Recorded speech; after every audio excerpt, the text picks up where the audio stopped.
All right, we're live. Welcome to Dynasty Saturday Night 5, a Dynasty Fantasy Football podcast on the Going for Two Live network. Please make sure you subscribe, rate, and review on the audio side of things. If you're watching here on the video side, YouTube, Twitch, or whatever the heck else, I don't know. They stopped being able to stream on Twitter. I don't know. Do the things like, comment, follow, and all that jazz. We do lists of five here as a way to talk about the Dynasty topic we want to talk about tonight. Tonight, we're going to be talking about just some folks that we have our eye on that could impact some things in the dynasty landscape, dynasty values. As always, joined by my co-host Josh. Josh, how are you? Doing great. I feel like we're finally, maybe it's just camp, maybe it's all the hype coming up, but it finally feels like football's around the corner. Felt like we were kind of in no man's land there for a little while, but it does feel good. Leagues are starting to get a little active again, starting to draft some redraft teams for some certain things. So it's good. I'm very happy. It's 30 something days away. So Mm-hmm. Yep, it is here. Did you watch any of that Hall of Fame game? I did not. I it's going to be really hard to get me to watch preseason football. Sorry. no, I'm with you. I don't watch until honestly, I've never really watched more than a quarter of a preseason game. Yeah. So it's not really anything I put much stock into, Yeah. especially in Dynasty.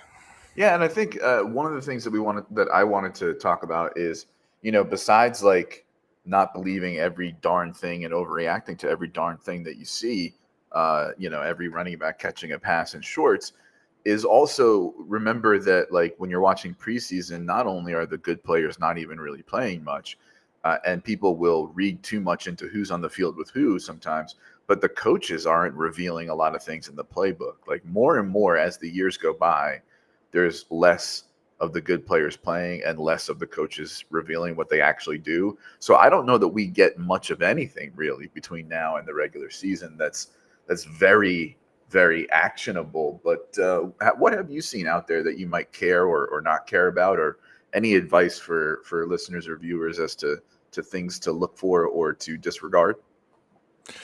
This early on, the main thing I'm looking for, especially in the scape of Dynasty, I'm looking for young players, whether it be rookies who are completely new to the NFL or younger guys that are with a new offensive coordinator, new offense. I'm really looking to see how the coaches speak about how well they're picking up the offense, assignments, starting to pay attention to the finer details, like for running backs, if they're able to pass protect, if they're picking up blocking, stuff like that.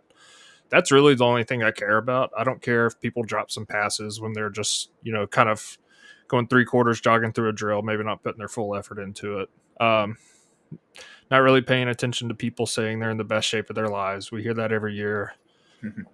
You know, it just happens. But I'm looking for young guys to pick up on offenses. Like one guy I'm going to talk about, Jermaine Burton. He's picking it up pretty quickly, and once he does, sky's the limit. And I think that's big for young guys to get trusted their coaches in this time Mm-hmm. to both show that they're willing to put in the work and able to pick it up and learn it.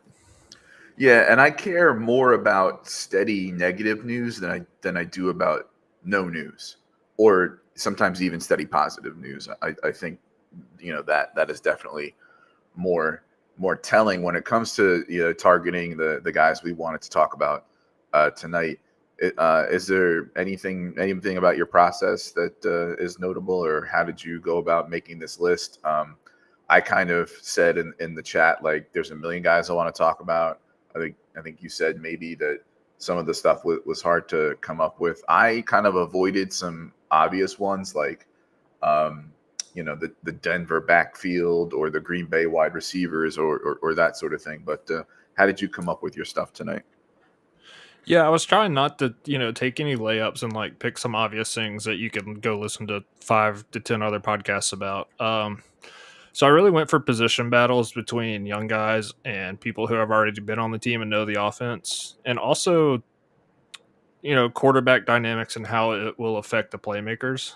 Mm, Uh, for instance, I'm going to talk about Daniel Jones and how his poor play or just mediocre play might affect and maybe put a cap on Neighbors' limit year one, or it might not even matter. So it's things like that. Position battles, young guys picking up on offenses and taking the next step with year two players, especially. Two of my guys are year two players. mm. Yeah, yeah. Your two players are certainly ones ones to watch for. So, going to pay the bills. Tonight's show is brought to you by Underdog Fantasy. Underdog has it all. Industry-leading best ball, but they also have player pick'ems, DFS. They have non-football stuff, and they also have non-BBM best ball stuff when it comes to the marathon or the sprint or the eliminator, and some smaller contests they rolled out. Again, every major sport is on there as well. Please, if you are thinking about playing best ball, if you are thinking about signing up for Underdog, when you do, use the promo code GF2 and you will get a 50% deposit match of up to $250 from Josh Norris's own pocket. He emailed me and said that himself. It's a lot of fun. I'm certainly spending money I can't afford on it, but that's another story. So yeah, go to underdog.com or the Underdog app. Sign up for a new account. Use promo code GF2. Get that 50% deposit match. Start playing. Maybe even start winning. All right, let's kick off our list of 5. We each have a list of 5 tonight. First time in a while we've done one where we each have a list of 5. So yeah, you kick off with whoever you want to talk about first. So I'm going to start off with one of 2 that could potentially be bad. I'll get the gloomy ones out of the way first. I'll start. One person I'm monitoring is Quentin Johnson. Obviously very hyped coming out of college, but both of us were very aware of the bust potential.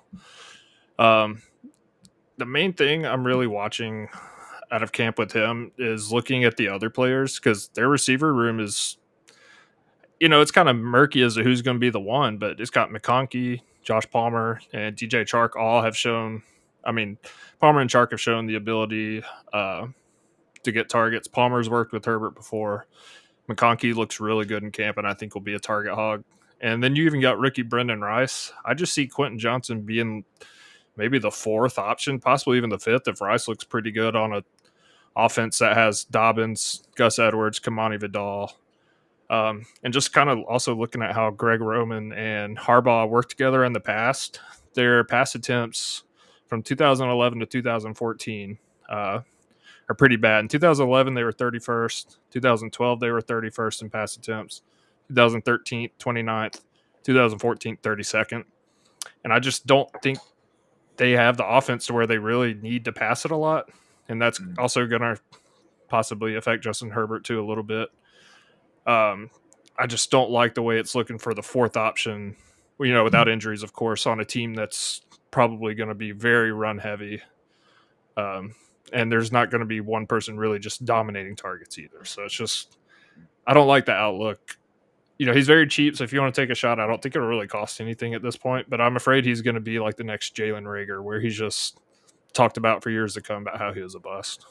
Yeah, I think the only path for him is somehow the passing volume is bigger than we expect, and they figure out ways to use him differently. Like they've got Ladd to be Ladd, they've got Chark and Palmer who are largely on the outside. If they can find some way to big slot him or use him as an underneath role, like maybe, but I'm out, because I just don't see it. Like, might as well just disregard it. It's like one of those I'm okay being wrong on it kind of thing. We've again, like we said, camp clips aren't gospel, but we've seen him in camp clips have trouble tracking the ball and dropping it. So yeah, not much optimism there at all. Yeah, and it's not even just camp clips. We saw it when he was in college. Even his rookie year, he still struggles with that stuff and hasn't even looked good in short. So therefore, I don't think he's going to look much better in pads against actual defenders. All right, so I'm going to go with my first one here, and that's what am I going to do? I'm going to do Sam Darnold and Bryce Young. I'm going to kind of put them together here. When we think about the impact they can have on dynasty values, one of the things that I think about is not just their teammates, their weapons, right? But also like what that means for the quarterback landscape, right? So I am optimistic for Bryce as far as a bounce back goes. He may not have the ceiling that perhaps a lot of people thought he did. He may struggle because he's 5'10" on a good day, and I get that. But there were so many non-Bryce factors last year that affected his performance. I'm willing to give him another shot this year. And then now let's talk about Darnold, who it looks like from all reports is going to get at least a good chunk of the early season as the starter. The Jets did what the Jets do to players with him. And there was a little bit of a stretch there in Carolina where he looked like it was clicking. Kyle Shanahan certainly saw him, to be on a backup because he knows that he can run that type of offense.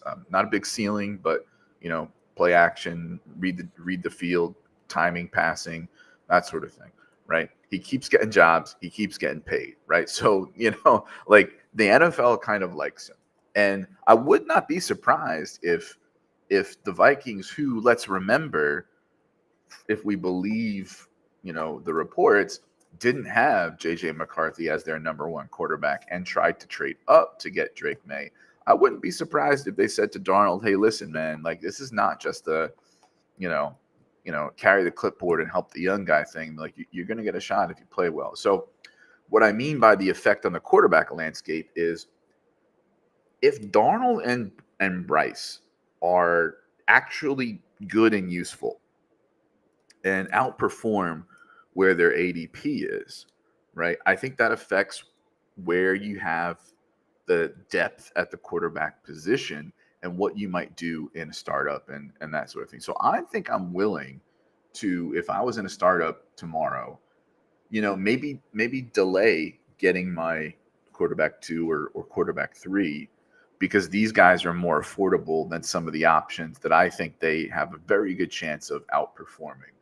So if we're looking at the Dynasty Data Lab startup ADP, just going to pull up quarterbacks real quick. You've got Jared Goff going in the 4th and Bryce Young in the 7th, right? Will Levis in the 8th versus Darnold in the 17th. So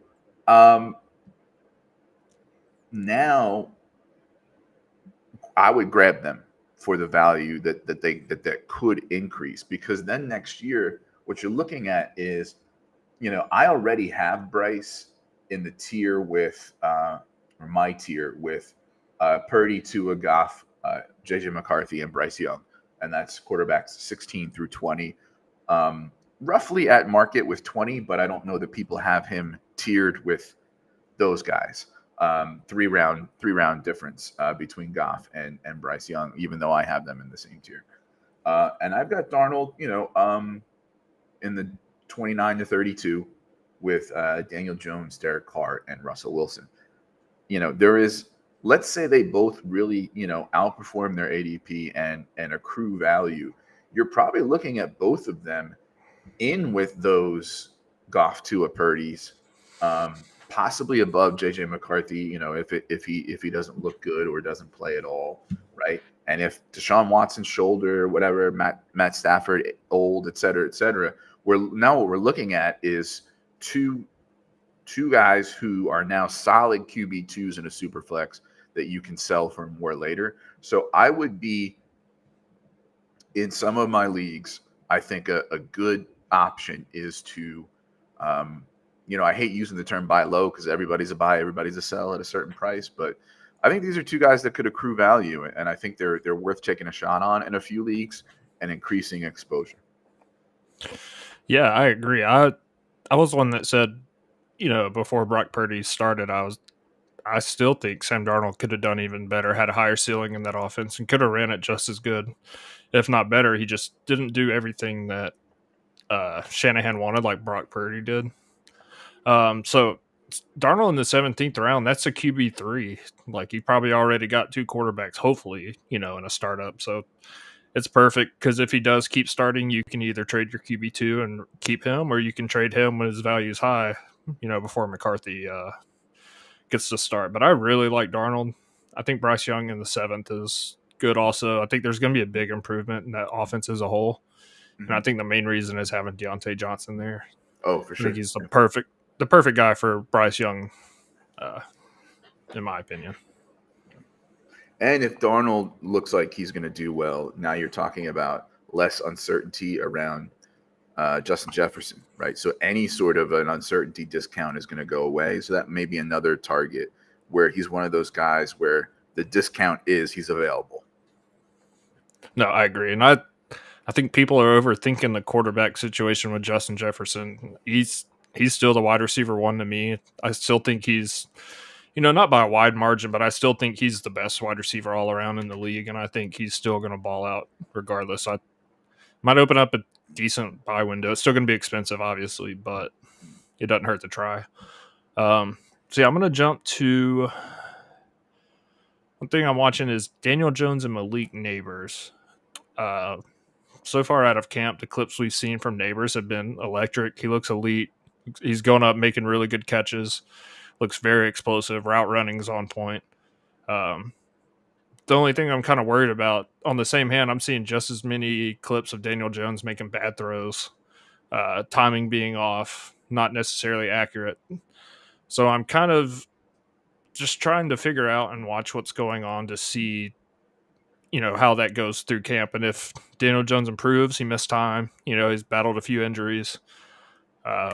If he's going to do good. But I do think, and I heard this on a CBS podcast, I think it was Dan Schneider, saying a good comp maybe for his rookie year is Jalen Waddle during his rookie year, because he had a young Tua and also Jacoby Brissett. So the QB play wasn't great. And Jalen Waddle's rookie year came with low ADOT, easy throws, and a pretty good target share. He had a 24% target share, 7 yards ADOT, but he still ended up with 1,000 yards and 6 touchdowns. And I think that's a pretty middle of the road outcome for Malik Neighbors. I do think he has an upside better, but I do think Daniel Jones is going to cap his upside just because he's not a good quarterback, in my opinion. I mean, he's in the NFL, so obviously he's good, but you know what I mean? He's going to hold him back, but I still think he's going to be very valuable. And honestly, after this year, it might open up a decent buy window because people aren't getting exactly what they expected. They're expecting 1,300 yards, 7 to 10 touchdowns, and that might not happen. But I don't think it'll be Neighbors' fault. Yeah, for sure. I think, there's optimism for Jones in the fact that, like, he had a pretty solid 2022, if you want to go with that. And then there's, of course, reasons to not go with that. I think when we were doing sort of a crystal ball episode, I said it was very possible you'd want Malik Neighbors more than Marvin Harrison Jr. at the end of the season. I think that might have been before the Giants drafted him. So, I think that's maybe a little in question now. We'll see. But yeah, I think that last part you talked about where, if things go south, things go tits up, as they used to say, in an earlier time, then yeah, you're gonna have a buy window, perhaps on Neighbors, maybe. I don't know. We'll see. All right, my next one is, I think Freiermuth and Musgrave.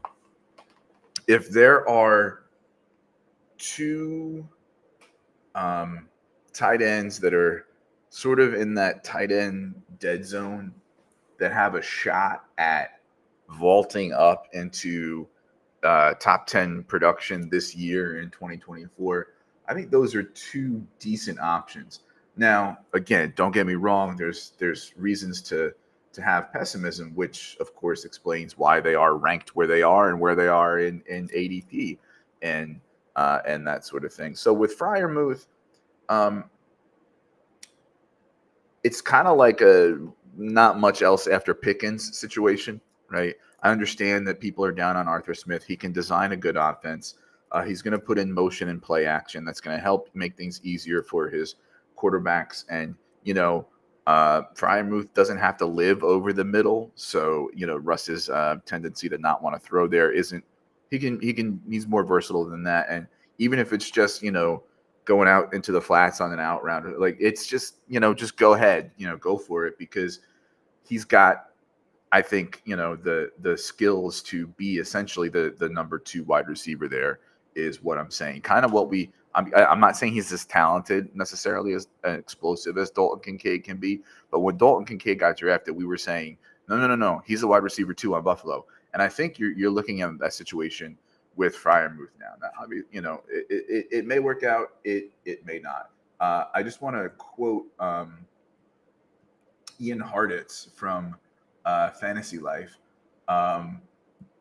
Freiermuth is the new front runner to be the Arthur Smith's Kyle Pitts role, although I don't know how good that sounds. Reading that sentence likely sent a shiver down your spine, of course, but it's worth noting Pitts earned the position's 10th most targets per game from 2021 to 2023. Only Mark Andrews had more total air yards than Pitts during that span.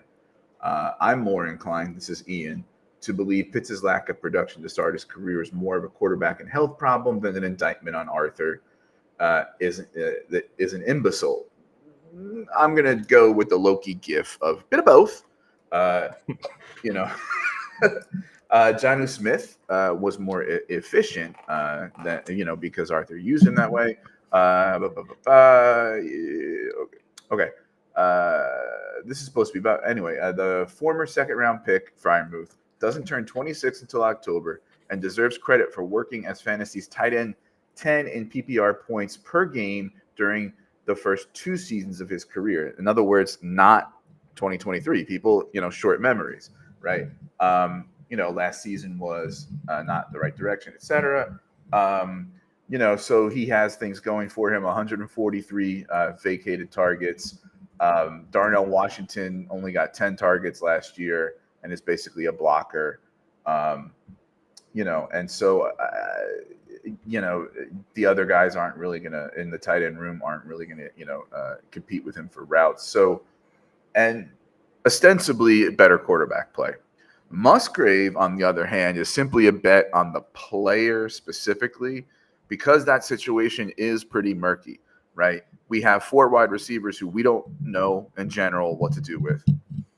I think maybe less so Dobbs for me. I think Dobbs is kind of like the clear 4 for me, in that group. But can Musgrave eat? And he's also got Tucker Kraft, nipping at his heels once Tucker Kraft is healthy. This is just a bet on talent.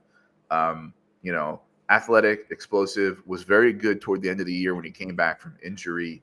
And it's one of those things where, his role isn't really done by anybody else on that team, which kind of can't be said for some of the wide receivers they are 3 or 4 separate different wide receivers, but they do have overlap in skill set among them somehow. If there's 2 tight ends to target late that I think can vault up into that top 10, it's going to be, I think, Freiermuth and Musgrave. So if you miss out on the elite tight ends, usually what we say is, wait. Last year, there was definitely some good tight end targets late, and elite ones were really expensive. A couple of those late tight end targets, like Laporta and Kincaid, are now among the elite tight ends. And so, the late tight end option doesn't look quite as good. But if you're going to wait, give me Freiermuth or Musgrave. No, I actually agree with you pretty a lot on this one because I think, people always tend to look for this year so-and-so, this year so-and-so. And I think, this year's Laporta or McBride, who you draft after, around round 10, he ends up being a top 5 tight end. I think Freiermuth is one of the best bets for that this year. Arthur Smith was an imbecile, but one thing he did do, he targeted the tight ends. And it was just, if you watch those games, like I was forced to do, and it was miserable. Desmond Ridder and Heineke were not accurate, especially Ridder. There were so many throws where Pitts had a little bit of separation, was just overthrown or thrown off to the side or intercepted. So most of that is, I agree with Ian Harditz, most of that is quarterback play. And I think he's going to get a lot of targets because that wide receiver room is, it's got Pickens, who I like. Actually, for once, I like George Pickens. Roman Wilson's there. He'll be pretty good. But besides that, it's kind of murky. So I think Freiermuth is going to be a really safe target for Justin Fields or Russell Wilson. It's actually looking like Justin Fields is getting some momentum. So I Yeah, don't think that's it's gonna be going to interesting affect to watch. Freiermuth as much as it might the receivers. Yeah, Because that's he probably targeted true. Komet a lot. Yeah, that's probably true. The Van Jefferson looks to be the wide receiver 2 in 2 wide receiver sets. Roman Wilson, bad vibes and now injured, and so there's talk of Calvin Austin. Like they're Quez gonna need Watkins. need a second pass catcher, and I think it's Freiburg. Any quick thoughts on Musgrave before you want to pop over to your next? Musgrave is my already. I've done a few redraft leagues. A lot of those have kind of some funky score and some pretty heavy tight end premiums, and I'm just not willing to pick David Njoku in the 5th round. So I've been getting a lot of Luke Musgrave. It's kind of murky, but I do think he's going to stand out. And even with all those receivers last year, he's still got a lot of targets. Good red zone. It's a good red zone option. So I really like Musgrave. I think you can get him at a good price because of Kraft and because of all the receivers there. But I think it's worth it. Who's your next? All right, let's see. I'm going to talk about this dude, Jermaine Burton. He was one of the ones I was most excited to see in the combine. Because I don't think his college production really tells you exactly his upside and his ability. He had some ups and downs. Had a slightly troubled career in college, which did lead to inconsistent play. But watching him play, even in the preseason already, all the tools are there for him to make an immediate impact. This is one of the ones I was talking about. I'm monitoring him because he's in a competition with 6th round pick. I always butcher his last name. Andre Yoshivas. Yeah. Okay. Burton has better draft capital being a 3rd round pick. Yoshivas was a 6th round. And the college production wasn't great, but I think he's much more talented, has much more upside, and a lot more what the Bengals are looking to get out of their wide receiver 3. And T. Higgins is even on record saying that once Burton learns the offense, he's going to be a problem for defenses. And that wide receiver 3 spot on the Bengals is better than most wide receiver 3s. Tyler Boyd, nothing flashy, solid player. He had a couple of 1,000-yard seasons, but I do think Burton has higher upside. He might also have a lower floor, but from 2021 until present, when Jamar Chase and T. Higgins were there, he averaged 64 receptions, 750 yards, and 4 touchdowns. And, if you think like I do and think Burton has a higher ceiling, I think that's a pretty reasonable thing to expect from him if he gets consistent playing time. So this is one thing I'm monitoring to see if he learns the offense. He can for sure beat out Yoshivas and be the clear wide receiver 3. And if he does, I think he's a great value right now. Absolutely. And I think that's a reason to grab him now before that news of him being the clear 3 comes out. I don't want to say that I have a concern because as much as I love Yosi, I do agree that Burton's, probably a better football player. I think you're probably going to get the most out of each of them in 2025. I think this year in 3 wide receiver sets, you might see Burton on the slot, or I also think you're going to see more of Chase in the slot than you used to. Yeah. And then either Burton or Yosivas on the outside, depending on the play and that sort of thing. T. Higgins, I think, has to leave for us to get what we want out of either of them. But I think if one of them is going to explode in 2024 and be that guy, it's going to be Burton, and the price is still good now. I have him ranked conservatively. He's at the top of a tier, but he's in like the 50s, like 56, right? But like as far as talent goes, I would not have him 56th, at all. So definitely think that's a situation to monitor. Yeah, I think another thing to look at is see if he gets some mentorship because he's getting older.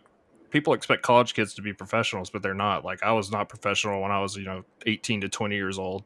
So hopefully, the more he's in the league, the more he's around veteran players, those character concerns or off the field issues might not be as prevalent, and that'll help a lot. Right after he got drafted, there was a couple of things about TJ Husmanzada kind of taking him under his wing for the team, to kind of help him do that. So, that's good news. That's great. Yeah. All right. I've talked about this one before, so I'll keep it brief. James Cook and Ray Davis.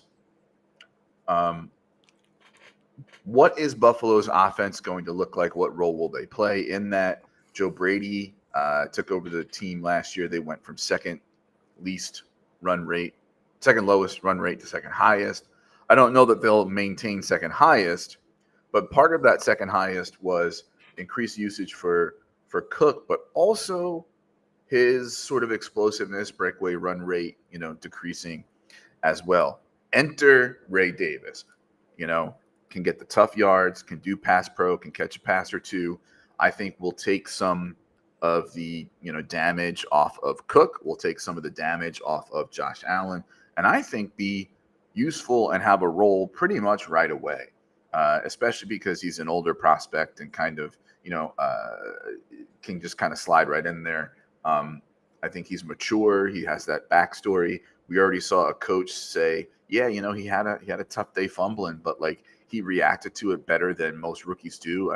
Maybe because he's older and more mature and came right back. So, good news for Davis. The question is, and Josh Allen has talked about running less this year. The question is that going to be true? Like, how much will the overall run volume be, and how much less will Josh Allen run?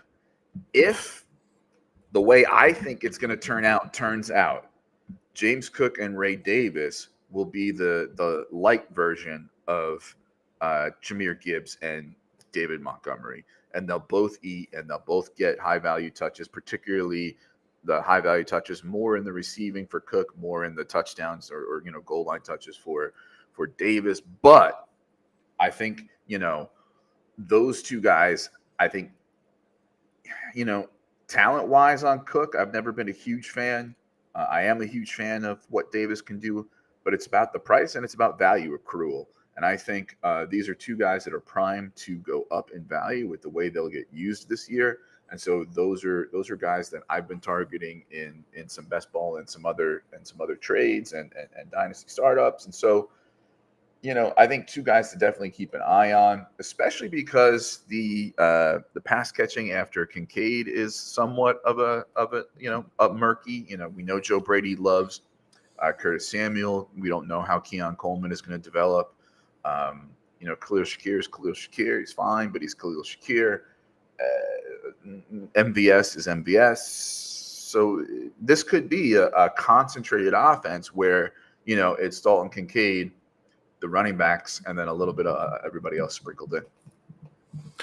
Yeah, looking at that running back room, I mean, who else are the touches going to go to besides that? I mean, as of right now, there's still plenty of time for them to add a veteran like they've done with Latavius Murray before, but it's Cook, Davis. You got Frank Gore Jr., who does what Ray Davis does, but probably not as good. Darrington Evans and Ty Johnson. And that's all they have right now. So it does concern me a little bit that I've heard he's in a competition with Ty Johnson, but I think that's fine. I wouldn't look too much into that. You know what Ty Johnson is, and while he might be able to play that role that they might want Ray Davis to play, he's not going to be able to do it as well. He's more of third down back, but he can run between the tackles. But that being said, I think this just shows that they're going to use, if they don't sign someone, they're going to use Curtis Samuel all over the field. I think he might even line up in the backfield sometimes. He's done that before.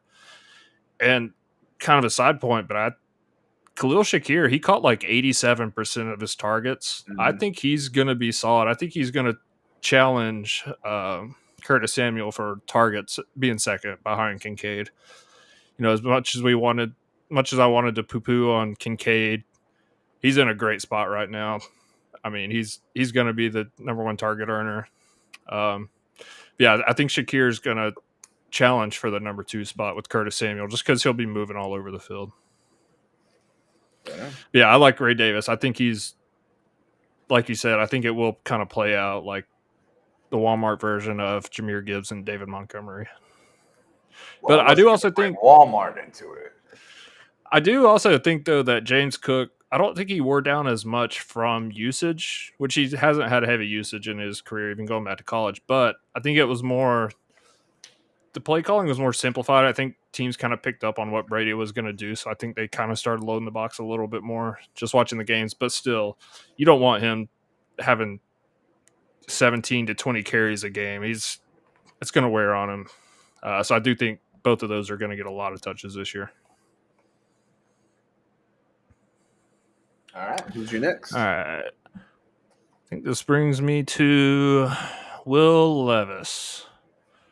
Don't have too much to say about Will Levis. I've spent all of last year just kind of shitting on him, but I think he's in a pretty good spot. I think what they asked him to do last year, he threw the ball way more than anybody I've ever seen. The stats for his deep throw percentage were higher than anyone since they started tracking that stat.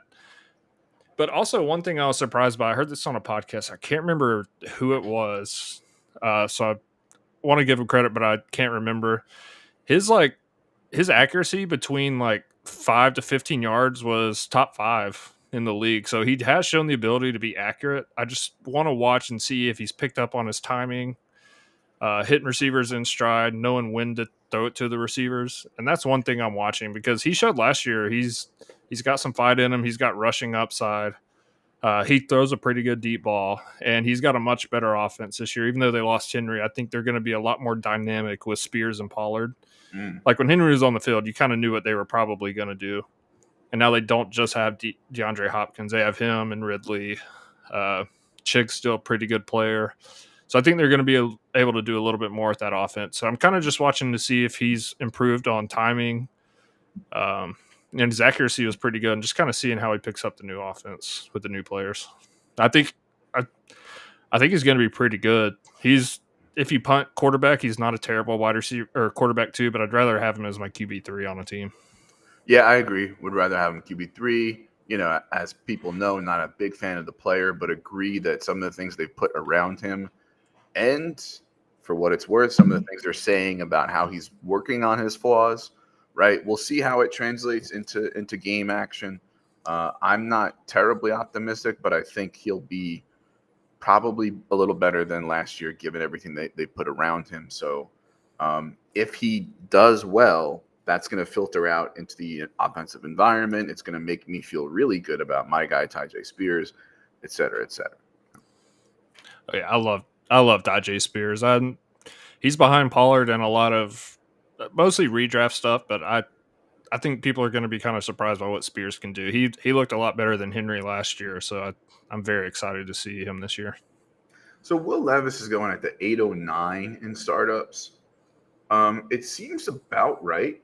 And he's going among guys that he has a chance of outperforming and being more valuable than next year, including Baker, Cousins, Watson, Nix, Stafford, Penix. 3 rounds before Geno, though. I'm not sure I like that one, but yeah. Yeah, that one's pretty interesting. I think just how he's been, I think he's going to be a pretty good threat in the goal line to run the ball in if he can't throw it. And I think just having that slight rushing upside gives him the edge over some of those guys. But I do think Geno is kind of being slept on. I don't know if it's Sam Howell being signed there, but Geno's a good value right now, especially if you're looking for a QB3. Even a late QB2, as long as you got a good roster around it, I don't feel terrible with him as my QB2. Word. All right, so I'm going to do one freaky one now before I get a little bit soapboxy later. My freaky one is Jordan Mims, who originally a Buffalo Bill. I think it was a UDFA. I forget whether it was a UDFA or a late pick. But originally a Buffalo Bill and is now on the New Orleans Saints. And so why do I bring up Jordan Mims? Well, if you're like me and you think, Kamara is the number one, but is approaching dusty. He's had, decreasing efficiency, some of which can be blamed on the offensive line. But let's face it, he's 29 and I think is, approaching dusty. If the vibes that are very bad around Kendre Miller continue, the coach said, there's a guy who's got to stay on the field, right? Well, then who's going to be that guy who they're going to count on for yards? I don't know. Is it Jamal Williams? I mean, he's fairly dusty. Is it James Robinson? I don't think so, right? So I did see a couple positive things on Jordan Mims, and so I'm not trying to overreact to camp news, but I'm saying, listen, if you got a cuttable person on your roster and you want to pick up somebody who's going to be free on fabs, look into Jordan Mims. 6 foot 205. If the dominoes fall where Jamal Williams is pretty dusty, Kamara is pretty dusty except for PPR points, and Kenjay Miller, is in the doghouse and can't be on the field, Jordan Mims might be a guy who gets some run, picks up a few TDs here and there. So there's my kind of freaky, sicko deep sleeper Brian special. All right, I got a freaky one too, and I thought about doing one on him, but I want to see more through camp because he kind of just came on my radar here recently. So this isn't my next one, but I just want to throw him in here. The Giants have a player, a running back named Dante Miller, and his nickname is Turbo. He's a rookie. He ran a 4.27 40 time. And I think he just brings a speed element that Singletary or Tyrone Tracy don't have. I think Tyrone Tracy is shifty and quick laterally, but I wouldn't be surprised if he makes the team, kind of eats into the touches, especially as kind of a game changer, moves him around a little bit. And having that kind of speed, and he's getting some pretty good reports around camp. So just keep an eye on Dante Miller, a.k.a. Turbo, for the New York Giants, because that backfield after Singletary is kind of up for grabs too. We both have our concerns about Tracy. So there's some touches to go around there. So Love keep it. an eye on him. Love it. All right. I think we're on to my last one. Yep. This is another position battle, and this is not based on what I expect to get out of the players, because I think I know who both these players are, but it's more of who's going to be in what role, and that's Chase Brown and Zach Moss. You would think that Zach Moss would kind of be the early down guy and Chase Brown come in on third downs, but I'm not so sure, just kind of how they're running it now, that that's going to happen. Zach Moss has kind of been a receiving back in his career, but he also shown the last year or two that he can be an early down back. He's pretty efficient, even given the flaws he has. He's just, to me, he seems like a considerably bigger guy and able to take between the tackles hits more than Chase Brown. He seems kind of more like a outside run, maybe zone runner. But as of right now, they're giving Chase Brown a lot of the early down work, and this is part of the camp where they're just trying to see what they can get out of each guy.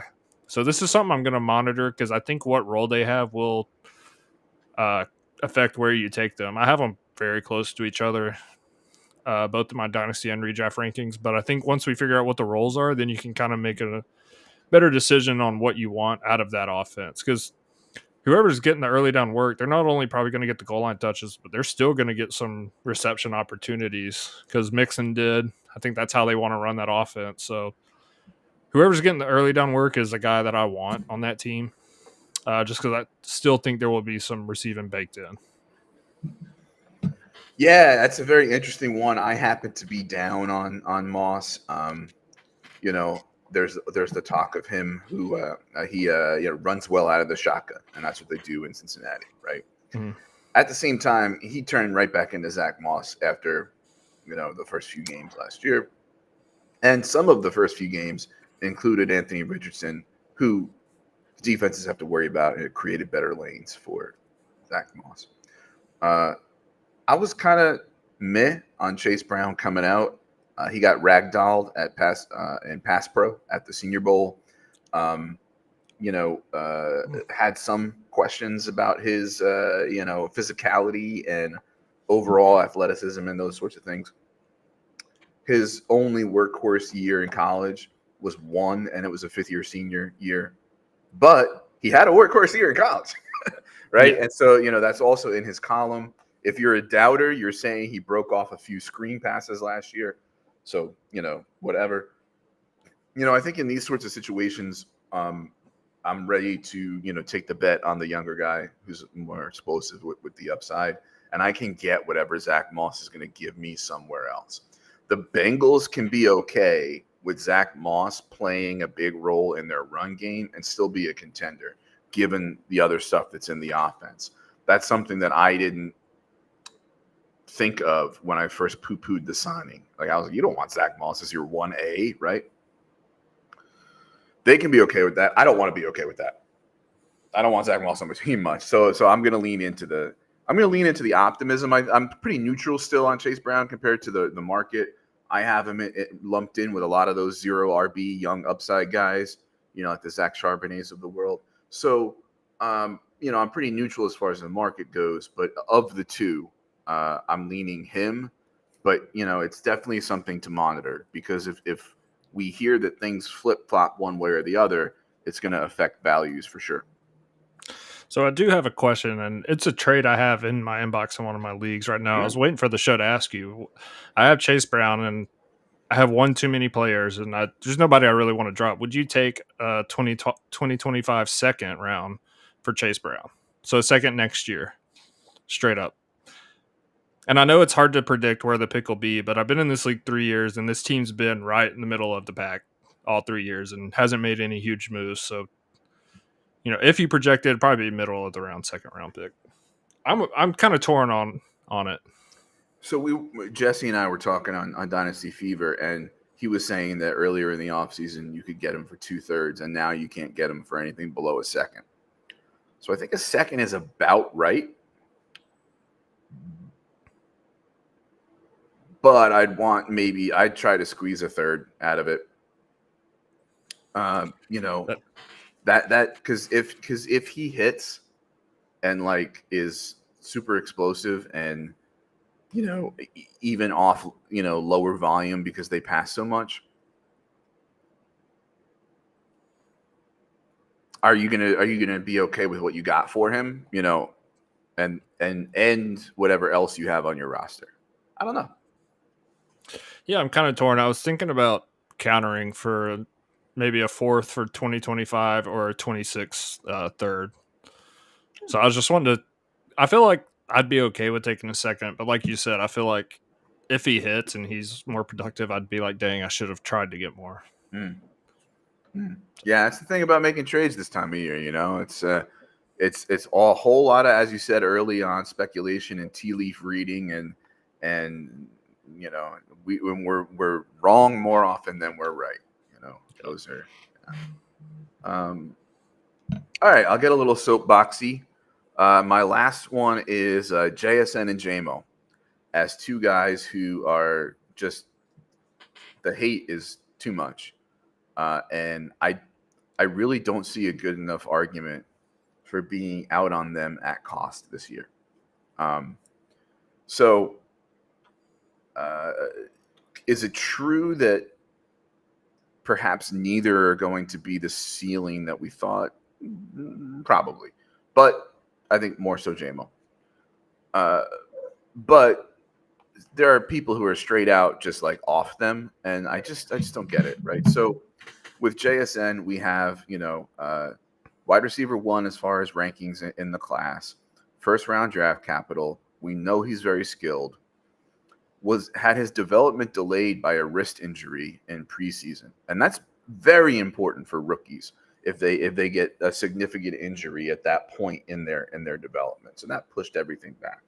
On top of that, Shane Waldron, we all saw the clip where he didn't want us to talk about Shane Waldron, and he was misused. His numbers on the outside, on the perimeter, were much better than his numbers when in the slot. He's more versatile than Shane Waldron used him for, especially with depth of target.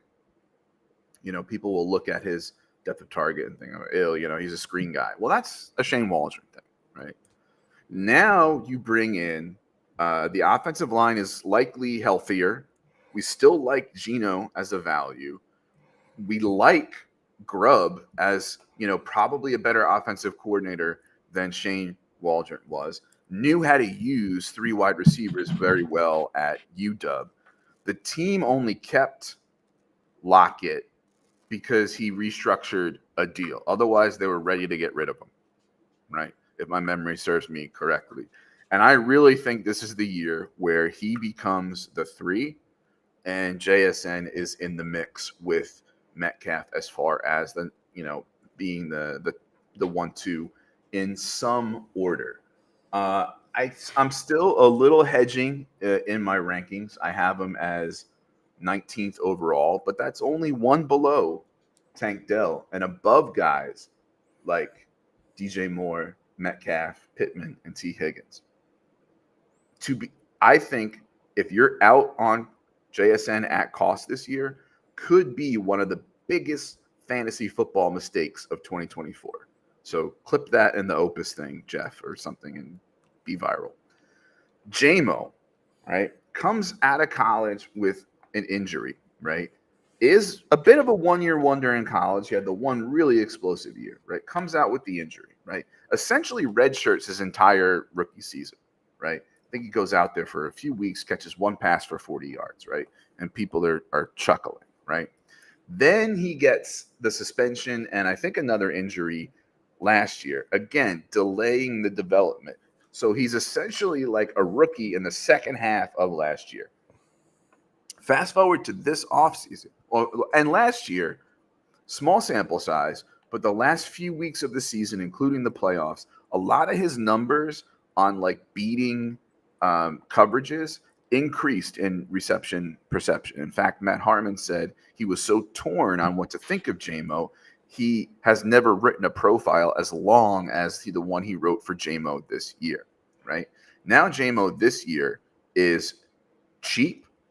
We have the most honest coach, according to the Coach Speech Index, saying he's a man on a mission. We're going to use him. He's our wide receiver 2. He's matured. He and other folks have said, JMO and other folks have talked about putting on muscle, expanding his route tree, Ben Johnson said. Right now, is Amon-Ra going to be the number 1 pass catcher? Sure, right? But knowing all the things we know and the cost to get in on JMO this year, I just the hate is too much. And I think being out on JMO at cost be almost as big a mistake as being out on JSN at cost. The team's going to use him outside of just a deep threat. Yes, there's Laporta. Yes, there's Gibbs. We're talking about one of the best offenses in the league. I think they'll figure out a way to use a guy as talented as JMO. So that's my PSA. I'm sick of the hate on JSN and JMO, 2 guys that I probably will, I'll die on that hill. No, I'm with you. I remember coming into last year, I was a big JSN guy. I talked about how he's, top 10 dynasty wide receiver. I have him about where you do. And one reason I haven't given up hope for a late breakout is, and it's different situations, so I'm not saying this the same. Nico Collins didn't break out till his 3rd year. I think JSN, Lockett's still there, but I think he's going to challenge DK Metcalf for the 1A, 1B on that team. And you kind of showed down towards the end of the year. They started throwing it deep to him. He made some really good catches in some big games. Showed the ability to go up high, point the ball. I think, like you said, I think he's really being slept on. He's a great target to go and trade for right now. And JMO, the biggest thing that I haven't heard yet, because he's had the same coach, is he's working on his route tree. He's motivated. And you haven't heard those things about him before. It's kind of like, oh, does he even care? Character concerns, whatever. But that doesn't seem to be the case this year. Nobody ever questioned his talent. I think being the wide receiver 2 in that offense is really good. Josh Reynolds, Khalif Raymond, they had big games, and they're not anywhere close to the talent that Jameson Williams has, especially when you start scheming for touches for him with, a top 3 offensive coordinator in the league. Mm-hmm. I'm with you. He's a screaming buy, especially in Dynasty. Even redraft, he's going late enough to where he's probably either your flex or just on your bench. So, yeah, go get both of these guys before you can, because if you wait too long, then it's just going to be too expensive, and you're not going to get value for the picks. So I agree 100% on both of those. I love them both. Nice. Which is saying a lot, because I've never been I've never been a huge Jameson Williams guy. Yeah. I remember early on you hyped him up, and I was like, look, I just don't see it, but it just feels different. The same coaching staff, pretty much, completely different mindset with him going into this year. So I'm very excited. Now I agree that me having sort of held him, is probably not the move, and this is more of a buyback in situation. Was probably the smarter move as far as value goes, and I'll admit that. But Yeah, I think at cost, we're talking about a good deal here. No, I agree. All right, well, that'll just about do it for us. Please subscribe, rate, and review on the audio feeds for Going for Two Live. Do the same thing here on the video feeds, all the notifications, and the liking, and the subscribing, the commenting, etc., etc. Please go to goingfor2.com for all the stuff that we're going to have with Dynasty, DFS, Redraft, etc., etc. The website's getting revamped a little bit too. To sort of make the shows more prominent, but we'll still have some good articles for you. We have a free Discord with a lot of channels. This show has a channel. It's free, little purple thing bottom of the right on goingfor2.com, et cetera, et cetera. Hop on in. It's on and popping. Josh, where can we find you and your work? You can find me at Twitter at Rotonaut, ROTONAUT. I haven't been tweeting much lately. I've been very busy. Also been kind of under the weather last week, but once the season picks up, I'm going to try and pick up my activity online. You can find my dynasty rankings at goingfor2.com. I'm also going to update those next weekend. I've got a day off, so I'm going to do that. All that's at goingfor2.com. Yeah, that's about it. You can find me at ffjunkie_ on Twitter. I've been doing some emo tweeting lately. If you look at my tweet timeline, you'll probably see where my moods are swinging from hour to hour, and being pissy and cranky, or depressed and giving up on fantasy football. So yeah, follow me for the roller coaster of my emotions. You can find my rankings on goingfor2.com for dynasty rankings. Going to try to get an article out before the season about what I know about dynasty, how that helps with redraft sleepers, and we'll see if I can do that. But yeah, and then of course Dynasty Fever at Dynasty Fever Pod on Twitter is the other Dynasty Fantasy Football podcast that I do, and I think that's just about it. So thanks for watching. Thanks for listening.